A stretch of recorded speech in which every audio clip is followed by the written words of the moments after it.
Assalamualaikum warahmatullahi wabarakatuh. Ya, berjumpa lagi di channelnya Sekeliling Kita. Kita sudah lama tidak upload video karena ada suatu keperluan di tiap-tiap tim kru kita, dan itu sangat sulit ya buat kita. Dan sekarang kita memaksakan membuat video untuk kalian karena kita mempunyai sebuah cerita dan juga pengalaman kemarin-kemarin. Ini sebenarnya pengalamannya dialami oleh Kang Sona dan juga Kang Iman. Lebih tepatnya mereka pernah mengunjungi sebuah restoran, dan Kang Sona sama Kang Iman bisa bercerita sendiri lebih detailnya. Gimana Kang Sona? Ya dulu gitu kan pas sekarang hari apa? Minggu ya? Ya, Minggu malam Senin. Kamis ya kira-kira ya namanya. Hari Ya. Kamis ya kalau nggak salah hari Kamis. Mungkin pas lah malam Jumat gitu ya. Kita kumpul-kumpul sama teman-teman, sama ada Kang Iman juga. Kita main gitar sampai malam gitu kan ya Kang Iman. Terus gitar tiba-tiba jam setengah 10 dan udah ngobrol-ngobrol bareng gitu kan. Makanan udah habis, ya lapar lah, kita mau cari makan di luar. Saya ajak Kang Iman, satu lagi sama teman saya, sebenarnya bertiga, cuman dia nggak ada di sini. Jalan-jalan mencari makan, terus saya tiba di lihat ada warung nasi gitu ya, warung Pinggir nasi jalan. ya pinggir jalan. Saya bicara ke Kang Iman, "Tuh Kang, kalau di sini gimana, enak gak kira-kira?" Ya Kang Iman senyum-senyum aja, saya kan nggak bisa lihat ya, nggak bisa lihat gitu kan. Ya sudah, kalau mau sana kan Kang Iman, masuk aja. Ya saya masuk. Ramai di warung nasi tersebut?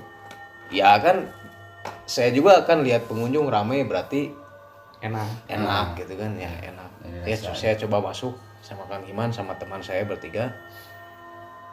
Nah saya nggak ngeh gitu kan, nggak ngeh ya. Saya lihat Kang Iman tuh senyum-senyum. Saya tanya, "Kang, ada apa senyum-senyum?" "Ah, biasa. Ayo makan aja. Jangan Iya, dipikirin." ada yang menggelitik, katanya. kata- Ya kayak katanya jangan dipikirin, udah makan aja. Kalau lapar, kata Kang Iman. Ya sudah, saya makan aja. Nah, tapi yang saya agak aneh gitu. Pas saya makan, itu kan saya menikmati lah, makanannya enak gitu kan. Nah, ini si Kang Iman nih cuma pelengak-pelengok, senyum-senyum kan. Saya jadi bingung. Di sisi iya, satu sisi kan saya menikmati makanan, terus di sisi lain dia senyum-senyum sendiri. Nah, saya bingung. Tapi saya nggak mau nanya, biasa aja. Pas pulang dia bicara sama saya, "Kamu lihat ya?" "Lihat apa?" "Lihat cewek," kata saya kan. Saya sama Kang Iman. Iya, pelayannya cantik. "Emang cantik?" Bukan yang itu," kata Kang Iman. "Siapa?" "Itu yang di depan pintu, yang lagi begini. Perasaan kan gak ada satpam gitu kan ya. Biasanya kan kalau yang gini kan satpam ya. Saya Terus? nggak ada pikiran macam-macam kan. "Siapa Kang? Siapa?" "Entarlah, kita ngobrol aja," katanya. Pas di rumah ngobrol. Ini sebenarnya yang berdiri kayak gini tuh pocong. Terus kenapa saya senyum-senyum lagi makan? Karena saya tadi lihat ke dapur, kata Kang Iman. Ada lagi yang seperti itu, yang kayak gini, tapi di atas meja katanya. Oh. Nah emang kayak gitu sih sebenarnya. Jadi di tempat makanan ada, terus di depan yang mau masuk ada. Sebenarnya saya nggak tahu juga kan, saya nggak lihat ya, saya cuma makan gitu kan, lapar.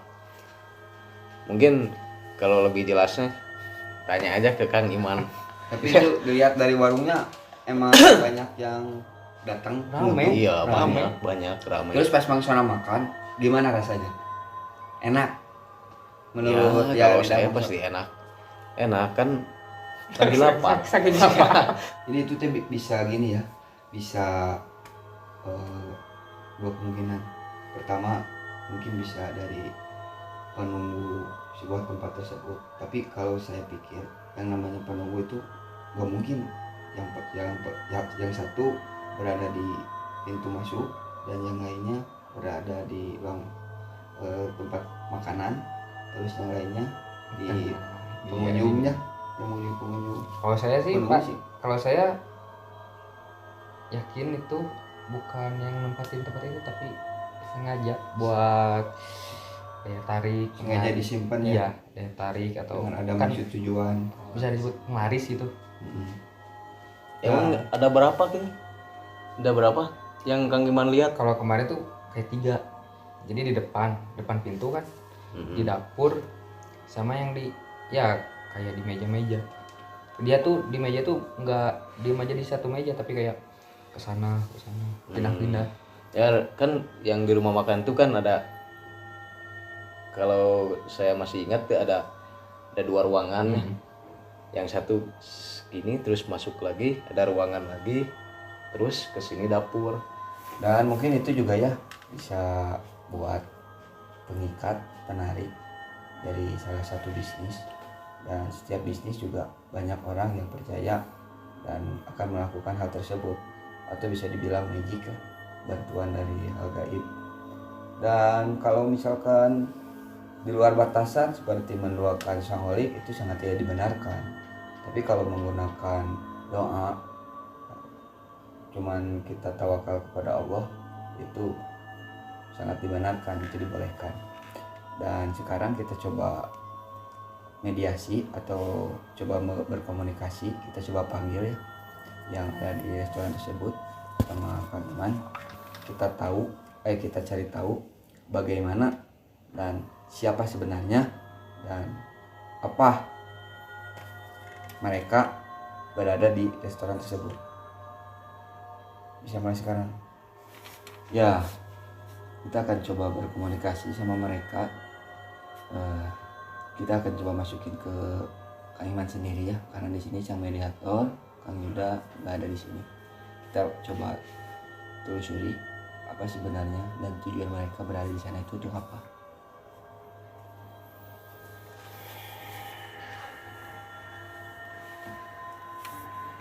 Nah, coba udah mulai ya.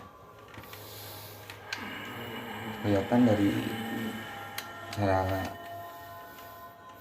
caranya mungkin dia seperti Bocor. Kapan Mau apa kalian? Ya kita coba mau nanya doang sih. Boleh ya? Boleh. Nanya apa? kan salah satu dari teman saya, dia pernah berkunjung ke rumah makan di terdekat salah satunya daerah sini lah. Nah, ini teman saya yang kamu masuki ini, dia melihat keanehan. Dia melihat sosok putih ya, yang berkain kapan berada di dalam rumah makan tersebut. Benar, apakah itu kamu yang masuki? Ya salah satunya mungkin kamu. Benar, ternyata ini ya, Kang Iman berhasil. Emang ada berapa? 3. Ada 3. Terus kamu sendiri di mana ditempatinnya? 1 di pintu masuk, 1 di pintu masuk, 4 meja makan, 1 di dapur. kamu sendiri di mana? Tempat makan. Oh dia di tempat makan. Kenapa bisa ada 3 dan di tempat yang berbeda? Ada masing-masing bagian tugas. Kamu di tempat makan, itu tugas kamu apa? Udahin Ngeludahin. makanan yang sedang makan orang-orang. Berarti Kang Sona pas makan diludahin sama dia. Mungkin juga sih. Mungkin juga ya. Biar apa itu diludahin? Biar rasanya enak. Pas Iya. makan enak nggak? Emang enak. Dia lagi lapar. Emang semua makanan gitu, semuanya. Hah? Bisa? Hah? Enggak. Awal ada yang nggak bisa diludahin? Ada yang sebelum makan baca doa Ya saya baca itu doa. nggak bakalan bisa. Bisa doa gitu. Iya baca doa. Tapi tetap enak aja kok. Lagi lapar. Lagi lapar. Jadi kalau yang baca doa, kamu gak bisa ludahin. Itu fungsi kamu ngeludahin kan biar enak. Nah, terus yang ada di depan pintu masuk itu apa? Buat narik pelanggan, Caranya gimana? tarik supaya datang. Jadi di apa namanya? Ada aura supaya mereka itu tertarik masuk ke rumah makan tersebut. Jadi Nah, mungkin jadi sugesti orang itu kalau lihat tempat makan itu enak gitu, mungkin ya gitu seperti itu ya. Ya nggak mungkin juga kan, ini sosoknya pocong gitu. Gini nggak mungkin kan kamu lagi ini ya. aduh, ini sangat aneh ya. Saya baru dengar baru tahu sekarang ada hal yang seperti itu. Dan yang satu lagi yang ada di dapur itu apa? Itu khusus Khusus untuk buat semua makanan hmm, biar kecium wangi. oh, baru kecium wangi katanya. Jadi yang satu di depan pintu masuk buat menarik pelanggan yang lalu lintas yang lewat untuk tertuju hanya ke rumah makan tersebut. Dan yang satu di meja makan dia untuk membuat si makanan itu menarik dan juga ketagihan ya yang mengunjungi ke sana. Dan satu lagi di dapur supaya seolah-olah makanan yang di dapur itu Wanginya. kelihatan ya sangat menggoda gitu, menggoda selera. Kamu disuruh oleh sang pemilik bukan? Ya, Kenapa kamu mau disuruh-suruh gitu? kami kami sudah punya perjanjian. Janjian apa emang? Kami harus menarik pelanggan biar rame. Timbal baliknya dia harus ngasih kami kepala kerbau sama darahnya.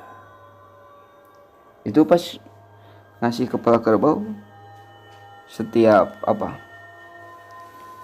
1 bulan sekali. Aduh, 1 bulan sekali katanya harus ngasih kepala kerbau sama darahnya. Perjanjiannya emang udah lama. Ya,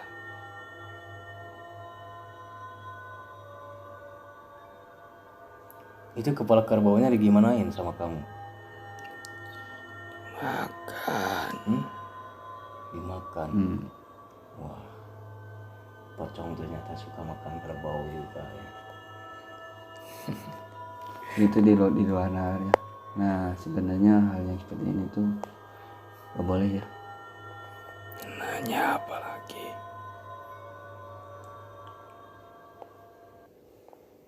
Itu si kepala kerbaunya itu dikubur atau gimana itu sama pemiliknya? Disimpan di ruangan kosong samping dapur. Selain kepala kerbau apa lagi? Ada lain nggak? Ada Banyak mintanya ini. Apa? air beras, Air beras, kopi, kopi, Hitam, susu, dawakan, sama kembang. Jadi tiap bulan harus seperti itu. Iya, Kalau misalkan nggak ngasih gimana? gak bakalan ada yang datang. Yakin? Yakin.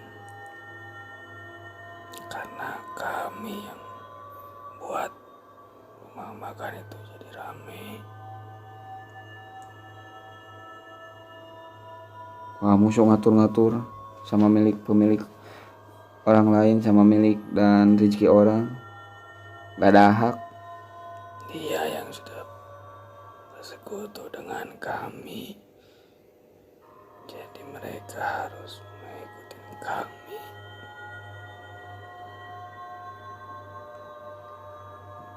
Ya, mungkin itu urusan dari sang pemilik ya.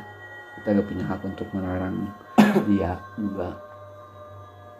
Mungkin mudah-mudahan saja dia mendapatkan hidayah dan tidak cepat-cepat sadarlah, tidak meneruskan perjanjiannya, karena itu sangat tidak dibenarkan dalam agama. Yang sudah kita sudah tahu maksud kamu berada di sana dan juga teman-teman kamu di sana. Kamu telah melakukan perjanjian ya, kesepakatan sama sang pemilik rumah makan tersebut.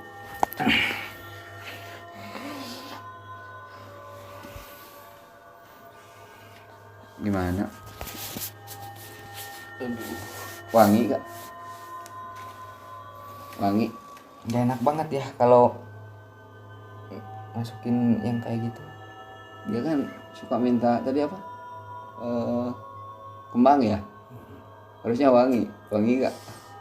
Malah pada bau busuk. Busuk, efek dari kepala kerbau.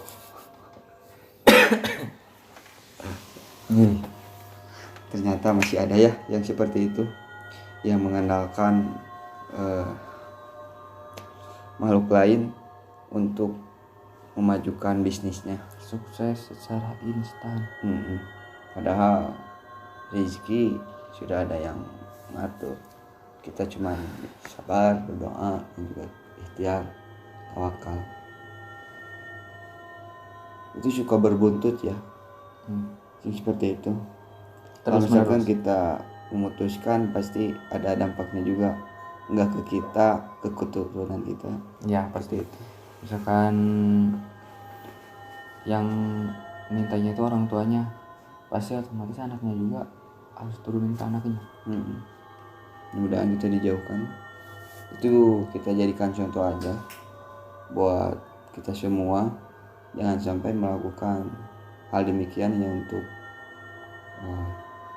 mencari materi yang banyak.